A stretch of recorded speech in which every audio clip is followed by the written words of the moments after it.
好，咁咧問大家一個問題，有冇人知道樂器之王即係鋼琴啦，係幾時被發明嘅咧？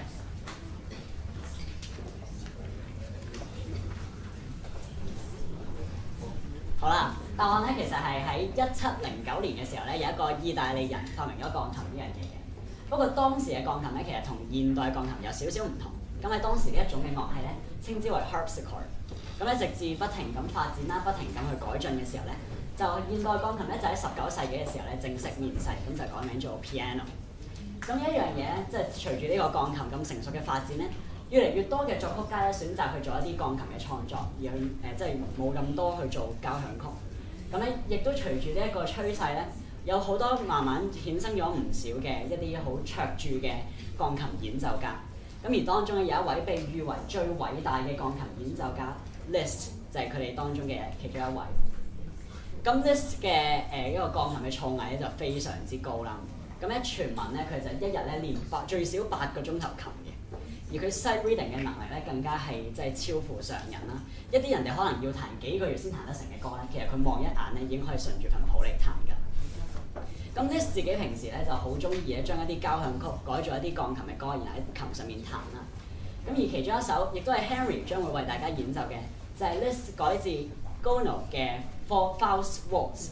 呢一首歌咧 ，Henry 將為大家演奏，所改咗名之後變咗 Paraphrase of Faust Waltz。係啦，咁咧喺講完 Liszt 之後咧，其實咧喺差唔多 Liszt 嘅時期咧，亦都有一位咧喺挪威非常之出眾嘅鋼琴家叫 Grieg。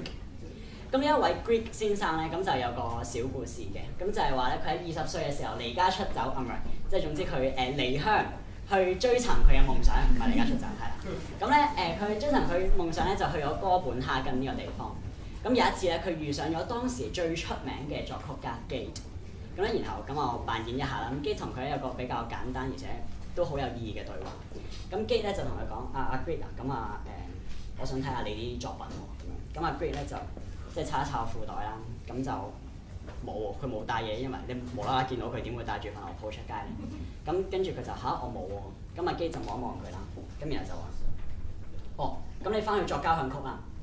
於是咧，最後阿 Grieg 翻咗去作咗首鋼琴嘅歌曲。咁呢首鋼琴歌曲咧，唔好問點解佢冇作交響曲，我都唔知，可能要問翻佢。但係咧，佢作咗一首鋼琴歌曲之後咧，就流傳千古。咁呢一首歌咧，將會係我哋嚟緊 pianist 為大家演奏，佢係 Number 2 in 2 symphonic pieces Opus 14。有請。